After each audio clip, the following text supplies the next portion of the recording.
ശുചീകരണ പ്രവർത്തനത്തിനിടെ വൈദ്യുതാഘാതമേറ്റു. കുലശേഖരപുരം തെക്ക് സ്വദേശി സുജിത്തിനാണ് ഷോക്കേറ്റത്. ഇലക്ട്രിക് പോസ്റ്റിൽ നിന്നുള്ള സ്റ്റേ വയറിൽ നിന്നുമാണ് ഷോക്കേറ്റത്.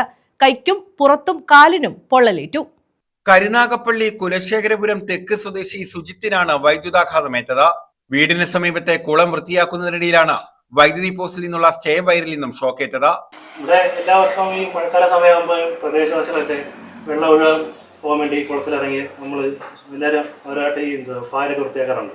അതിൻ്റെ ഭാഗമായിട്ട് ഇന്നലെ ഒരു 5 മണിയായപ്പം വേറെ ആരും ഇല്ലായിരുന്നു. അന്നേരം ഞാൻ തന്നെ സ്വന്തമായിട്ട് ഇറങ്ങി ഇതെല്ലാം വൃത്തിയാക്കിക്കൊണ്ടിരുന്നത്. അങ്ങോട്ട് ഇറങ്ങി ഇത് വാരുന്ന മാത്രമേ എനിക്ക് ഓർമ്മയുള്ളൂ. കുറച്ചൊക്കെ വൃത്തിയാക്കി. പിന്നെ അതിനുശേഷം പറഞ്ഞതിൻ്റെ കൂട്ട് പെട്ടെന്നൊരു ഷോക്ക് കിട്ടുകയായിരുന്നു. പിന്നെ എനിക്ക് ഓർമ്മയില്ല. അത് നിങ്ങളുടെ പരിക്കാ കിട്ടിയായിരുന്നു. ഇതേ തുടർന്ന് കയ്യിലും പുറത്തും കാലിലും പൊള്ളലേറ്റു. ഇതേസമയം സംഭവത്തോട് KSEB കൈമലർത്തുകയാണ്. തോട്ടി വെച്ചിട്ട് അതിൽ നിന്നാണ് വൈദ്യുതാഘാതമേറ്റതെന്നാണ് KSEB അധികൃതർ പറയുന്നത്. സ്റ്റേ വയർ ഇല്ലെന്നും ഇവർ പറയുന്നു. KSEBയുടെ അനാസ്ഥയാണ് ഇങ്ങനെ ഒരു സംഭവം ഉണ്ടാകാനുള്ള കാരണം. അവർക്കെതിരെ നടപടി എടുക്കണം. അതിന് MLAക്കും വകുപ്പ് മന്ത്രിക്കും ഉൾപ്പെടെയുള്ളവർക്ക് നമ്മൾ പരാതി കൊടുക്കുന്നതായിരിക്കും.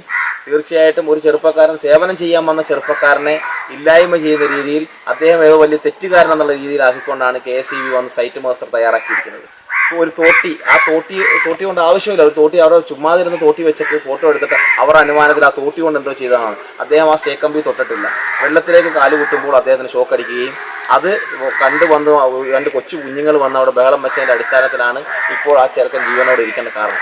നൂതന സംവിധാനം വഴി ലൈൻ ഓഫായതിലൂടെയാണ് വലിയ അപകടം ഒഴിവായത്. News bureau, Karunagappally.